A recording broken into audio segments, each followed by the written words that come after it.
我非常赞成彭孝兄刚才讲的一句话，就是说这个中国最大的危机在中南海，我非常赞成这一句话。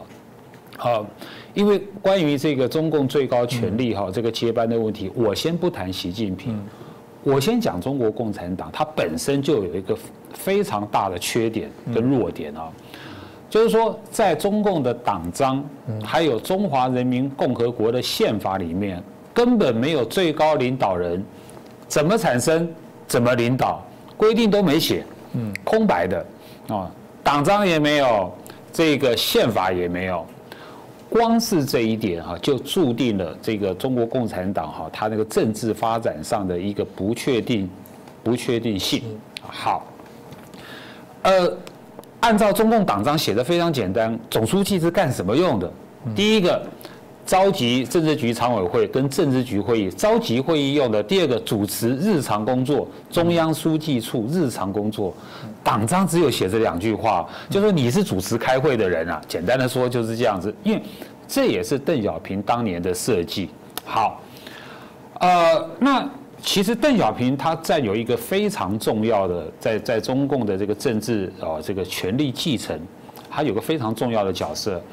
我可以简单的讲就是过去这个70年了，过去70年就是中华人民共和国建立之后的，它的权力接班是怎么玩的？前30年是毛泽东嘛，是斗争就讲完了，就是斗争啊，因为毛泽东呢2次的把他自己所这个指定的接班人斗垮了，一个叫做这个刘少奇，一个叫林彪嘛，是啊。然后呢，后面的邓小平的30年，那就更精彩了，2次宫廷政变，第一个叫做这个捉拿4人帮嘛，第二个架空华国锋嘛，这是宫廷政变嘛。然后邓小平还另外干了2件事情，罢黜他自己指定的接班人，一个叫做这个胡耀邦，一个叫做这个赵紫阳。讲完了，他这个中共这个60年来的权力接班讲完，你就会看到都是斗争。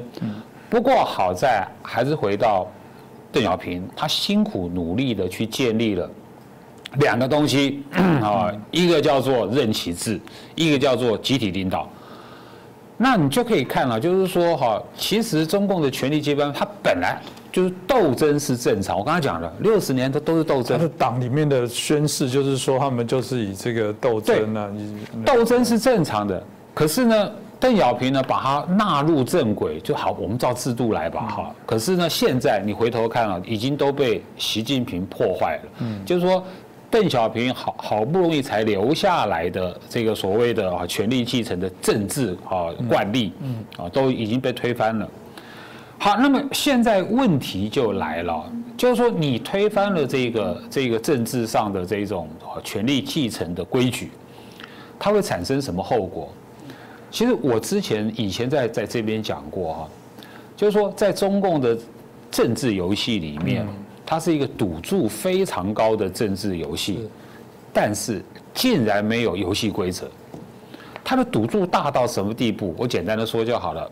中国1年的国家预算25兆人民币，1年25兆的赌注就在那里，所以赌注是25兆1年哦。那赌注这么大的政治游戏，你竟然无规则可循，那就可怕了。所以你就要想说，任何情况都可能发生的。但是我刚才也说了一点就是政变目前看起来不可能。我现在只是说目前，为什么？因为这又是中国共产党它的体制，就是说因为它是一个专制政党，所以它的制度规定上就有利于总书记。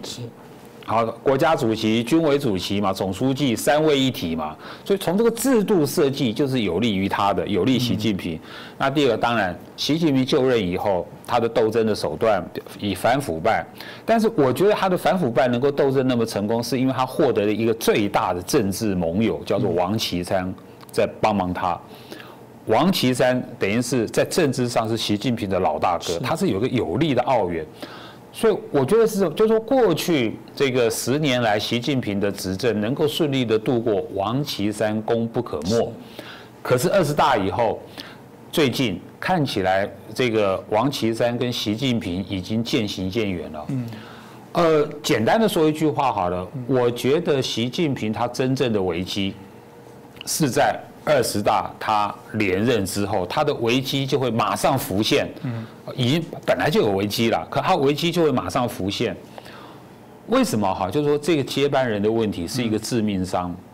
就是说你站在习近平的角度，站在中国共产党的角度，就你习近平是总书记嘛，你要连任嘛，哈，那好，也让你连任了，你总该对中国共产党未来的发展，你要有个交代，你要有个安排。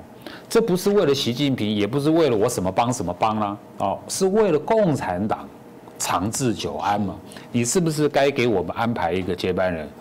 难题就来了，你要安排或不安排？